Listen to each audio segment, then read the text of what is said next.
Okay, testing. Want to make sure everything's on. Okay. Hi guys, welcome to my channel. On this channel, we'll be talking all things black and brown. This is a community built to have open dialogue to discuss topics that make a difference to help our community and society better. Please like, share, and subscribe to my channel. And don't forget to tune in weekly to listen to more episodes of Sepia Advocate. I know I've been offline for about a week or more because I had to deal with a mess that although I'm working it out, I've been going through it. It's been a despicable affair, to say the least. My basement flooded because my pumps, and I say plural pumps, there's 3 down there. Well, actually, one was working, 2 went out. One was working, but it was smothered by wires, and so it wasn't working in effect. And my basement flooded. And anyone who has experienced this horrific disaster knows precisely what I'm talking about. It's a total mess. I just wanted to jump on and briefly talk about a situation that happened to me just today, as a matter of fact. Therefore, today's topic will be about the deceit that Black women oftentimes have to deal with. Ladies, we must always do our due diligence because I'm not saying all, but most salespeople think they're dealing with a fool when they have to deal with a woman. And I say Black woman because I'm Black all day, every day, and that's what I'm talking about. So they think they're a fool when they have to deal with Black women. Been there, done that several times.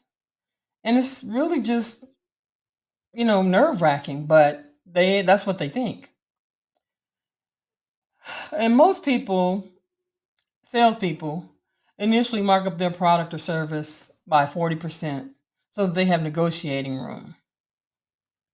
So this guy comes by and he says he's willing to beat any legitimate proposal that I have because he wants the business.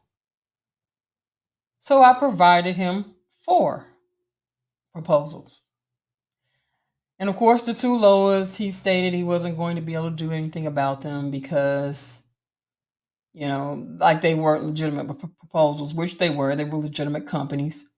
But I thought to myself, of course not, because they're literally $1,000 less than your initial proposal. Anyway, he was willing and did match the second one, which was $500 less. So I went on with him because I actually liked his quality of work, his workmanship better. So I liked his proposal best. So I was glad he was willing to match. So prior to me getting out my wallet, I asked him about all the products that he stated he would provide. And he said, yes. Oh, indeed, all of them. All the requirements in the contract have been met. So I gave him my credit card. Once the deal was signed, he immediately sent me an electronic copy and stated that it would automatically be signed by me. So I skimmed it and looked it over. Looked pretty much similar to what I had seen. So he then asked me if I had any questions. And I said, no, at this point I don't. However, I'll look it over more in depth after you leave. And if I do, I will give you a call back. And normally after I briefly look something over and it looks pretty much the same as what I had seen, I don't do too much more. And I know it's not just me. Most people do, myself included. And I'm probably taking this man at his word after he left. However, I started looking over the contract with a fine-tooth comb. It must have been something about his spirit or his energy that I wasn't comfortable with. And I'm so glad I did because I discovered that he had dropped off the main product line, which was the reason that I selected this company in the first place. So that made me really hone in on his contract. Everything was saying, all the language in it. And I just started noticing some things. And so at this point, I started using some severe explicatives in my head. The nerve of this man to come in my house. He just sat here, looked me straight in the eye, and said that everything that was on the original proposal was covered in the contract and was there and it was on the proposal that I had signed electronically. And here it is, as I sit there, I see that he had deleted the main product line from the original contract. I was livid. That almost calls for an ass kicking. That's why they don't do it to men. I mean, the nerve of him. See how they do us women?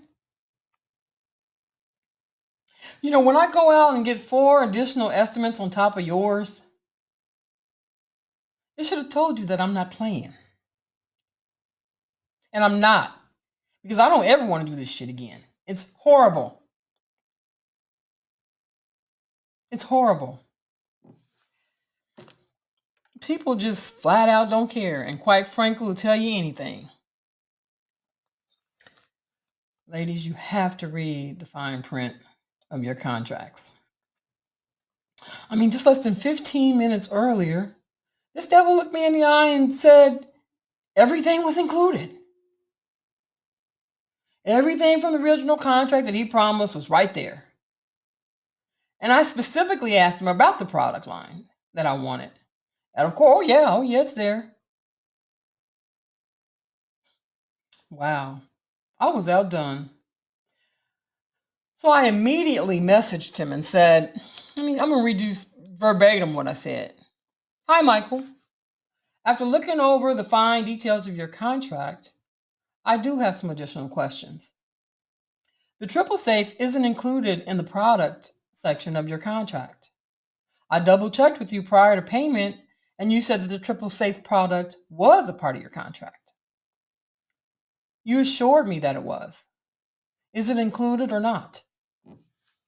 If not, then I won't be able to go forward with this contract. That is my primary reason for going with your company. Also, in the section Foundation Peers, it states that the consumer should be aware that damage can occur with their use of heavy equipment. And if this were to occur, the client will be responsible for the damages. What the hell? Are you kidding me? You come in and damage my basement with your heavy equipment and I'm responsible? I don't think so. Any damage that your contractor causes, I fully expect for you to make my basement and me whole. That is the reason why I'm paying for an experienced contractor. If your contractor damages my walls further, it defeats the whole purpose. I will not be responsible for that. Please advise me about this line item as soon as you can. Thank you. That jackleg called me back in a matter of minutes and stated that the triple safe must have fallen off when he reduced the price and assured me it was still a part of the contract. And that any damages their contractors make would be, of course, would be taken care of by his company. You're darn right. Professional. I told him I needed that in writing in the contract that I signed, and I'd like a copy sent over to me immediately. And he said, no, certainly he would send it right over. You know, it may be a hard conversation to have when you have to square somebody up, but you have to. You have to be frank and upfront with people, no matter what. Can't be nice,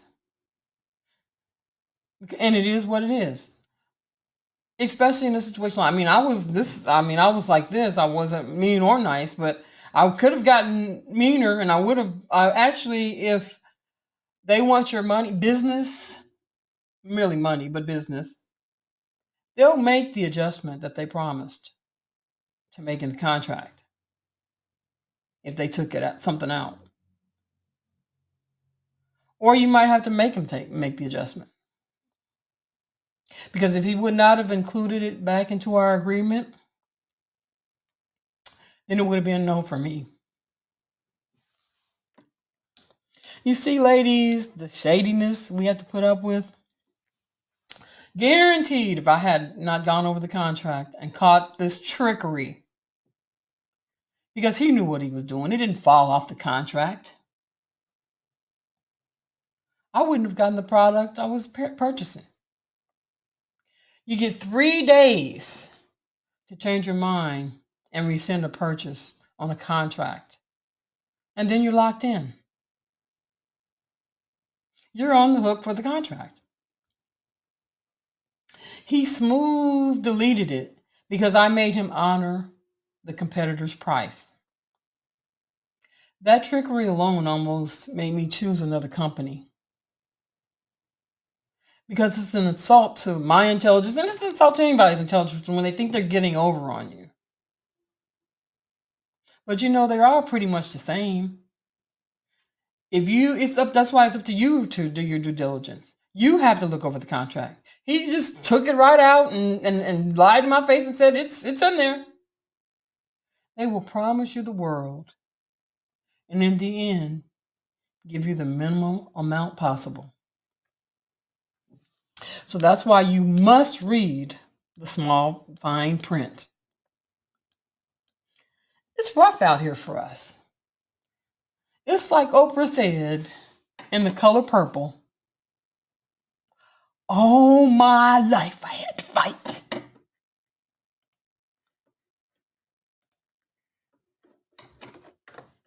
Matter of fact, I'm going to play. All my life I had to fight.